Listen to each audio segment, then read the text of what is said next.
हनान ने फुल कमाल की एक्टिंग करके आखिरकार दिल जीत ही लिया। अब ज़ारा बहुत ज़्यादा परेशान हो जाएगी या फिर गुस्सा हो जाएगी, कोई एक रिएक्शन तो वो देने वाली है। लेकिन उससे उम्मीद तो ज़्यादा इस चीज़ की है कि वो गुस्सा करेगी कि आखिर मेरा ज़ेवर कैसे चोरी हो गया, कैसे इतनी बड़ी डकैती हो गई। लेकिन जी आप देखेंगे कि फ़िलहाल तो वो बड़ी ज़्यादा हैरान हो रही है और कह रही है कि चोरों ने आपको कुछ नहीं कहा और सारा ज़ेवर आपने कैसे जाने दिया। मुझे तो समझ नहीं आ रही। जिस पर उसकी माँ कहती है कि बेटा हमारी हालत तो देखो, हमारी क्या हालत है।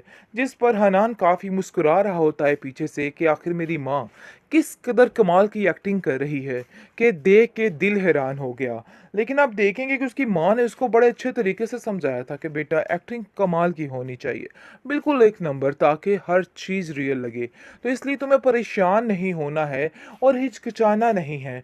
लेकिन जी आप देखेंगे कि बहुत ज़्यादा रोता है हनान ज़ारा के आगे कि मुझे माफ़ कर दो, तुम्हारी अमानत की मैं हिफाजत नहीं कर सका। वो सारा कुछ लेके चले गए। जिस पर ज़ारा कहती है कि आखिर मेरा ज़ेवर कैसे जा सकता है। मुझे तो इस चीज़ की समझ नहीं आ रही। आखिर इतना बड़ा काम हो गया और मुझे पता भी नहीं चला मैं कैसे यहाँ से चली गई। लेकिन जी आप देखेंगे कि ज़ारा सारा मुद्दा जो है वो मिनाहिल पे डाल देती है और कहती है कि मिनाहिल की नज़रें ही हैं जो ख़त्म कर गई हैं। हर चीज़ तबाह फना कर दी है इस औरत ने। मुझे तो समझ नहीं आ रही कि आखिर चाहती क्या है हमसे और क्यों हमारे पीछे हाथ धो के पड़ चुकी है। किस तरीके से इसने हर चीज़ को ख़त्म कर दिया है और क्या क्या करने वाली है।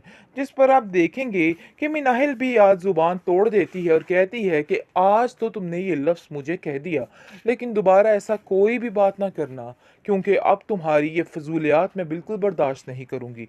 तुम्हें ये बात अपनी ज़हन में रखनी होगी, बिठा के अपना दिमाग दुरुस्त करना होगा कि जो कुछ भी हो रहा है इन सब चीज़ों में तुम्हारी गलती है।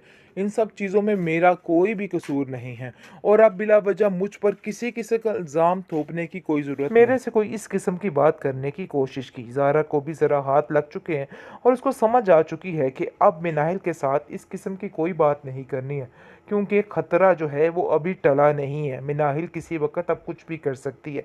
लेकिन जी आप देखेंगे कि मिनाहिल की बातचीत ख़त्म कर दी है उस औरत के साथ, यानी कि नरगिस के साथ साफ-साफ मना कर दिया गया है कि तुम कोई भी बात नहीं करोगी। अगर मैंने तुम्हें देखा दोबारा उससे बात करते हुए तो मुझसे बुरा कोई नहीं होगा। नरगिस को इस चीज़ का पता चल जाता है और पुलिस से कहती है कि देखो उस औरत ने वही किया।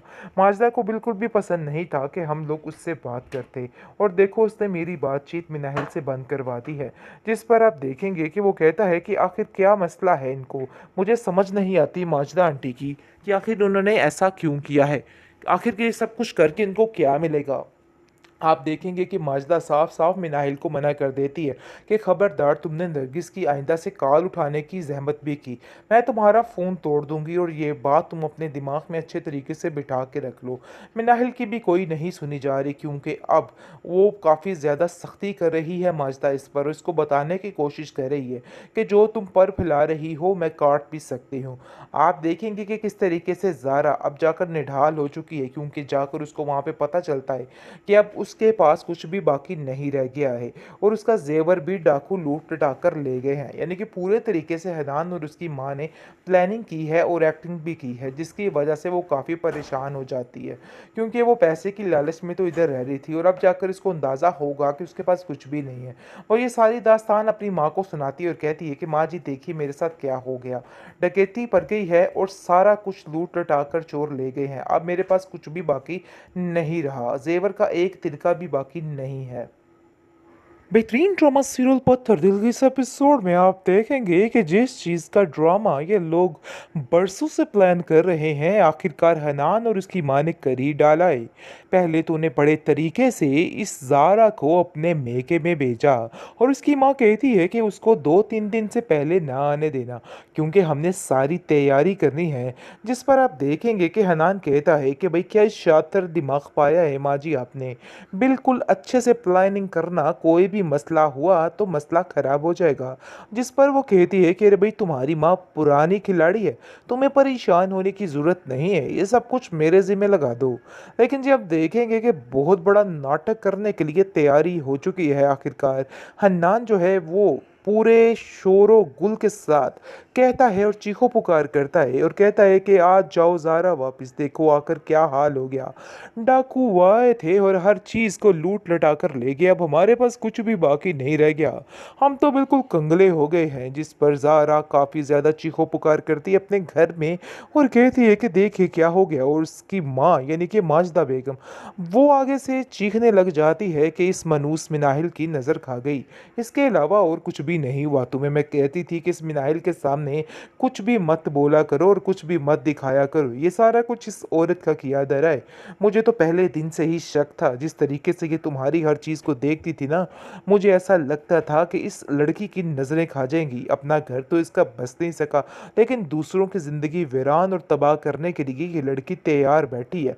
लेकिन जी आप देखेंगे कि वो भी गुस्से में आ जाती है और कहती है कि बस कर दीजिए आप लोग, आखिर क्या तमाशा पकड़ा हुआ है। हर चीज़ का मुद्दा मेरे ऊपर लाना ज़रूरी होता है, मुझे तो समझ नहीं आ रही आप लोगों की। अरे भाई इतना बड़ा झमेला हो गया और तुम्हें सिर्फ और सिर्फ मेरी पड़ी हुई है। अभी भी तुम कड़वी कसीली बातें करके मेरा ही दिल जलाने की कोशिश कर रही हो। जाओ जाकर अपना घर संभालो, देखो क्या हाल हो गया तुम्हारे घर का। जिस पर आप देखेंगे कि वो उसको काफ़ी ज़्यादा गुस्से में कहती है कि खबरदार आइंदा से तुमने मेरे से कोई इस किस्म की बात करने की कोशिश की। ज़ारा को भी ज़रा हाथ लग चुके हैं और उसको समझ आ चुकी है कि अब मिनाहिल के साथ इस किस्म की कोई बात नहीं करनी है, क्योंकि खतरा जो है वो अभी टला नहीं है। मिनाहिल किसी वक्त अब कुछ भी कर सकती है। लेकिन जी आप देखेंगे कि मिनाहिल की बातचीत ख़त्म कर दी है उस औरत के साथ, यानी कि नरगिस के साथ साफ साफ मना कर दिया गया है कि तुम कोई भी बात नहीं करोगी। अगर मैंने तुम्हें देखा दोबारा उससे बात करते हुए तो मुझसे बुरा कोई नहीं होगा। नरगिस को इस चीज़ का पता चल जाता है और पुलिस से कहती है कि देखो उस औरत ने वही किया। माजदा को बिल्कुल भी पसंद नहीं था कि हम लोग उससे बात करते, और देखो उसने मेरी बातचीत मिनाहिल से बंद करवा दी है। जिस पर आप देखेंगे कि वो कहता है कि आखिर क्या मसला है इनको, मुझे समझ नहीं आती माजदा आंटी की कि आखिर उन्होंने ऐसा क्यों किया है, आखिर ये सब कुछ करके इनको क्या मिलेगा। आप देखेंगे कि माजदा साफ साफ मिनाहिल को मना कर देती है कि खबरदार तुमने नरगिस की आइंदा से कॉल उठाने की जहमत भी की, मैं तुम्हारा फ़ोन तोड़ दूंगी, और ये बात तुम अपने दिमाग में अच्छे तरीके से बिठा के रख लो। मिनाहिल की भी कोई नहीं सुनी जा रही, क्योंकि अब वो काफ़ी ज़्यादा सख्ती कर रही है माजदा इस पर, उसको बताने की कोशिश कर रही है कि जो तुम पर फैला रही हो मैं काट भी सकती हूँ।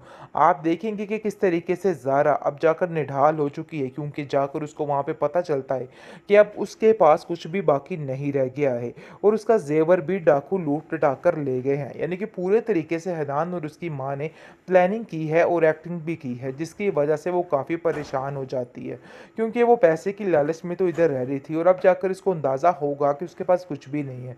और ये सारी दास्तान अपनी माँ को सुनाती है और कहती है कि माँ जी देखिए मेरे साथ क्या हो गया, डकैती पड़ गई है और सारा कुछ लूट लटा कर चोर ले गए हैं, अब मेरे पास कुछ भी बाकी नहीं रहा, जेवर का एक तिनका भी बाकी नहीं है।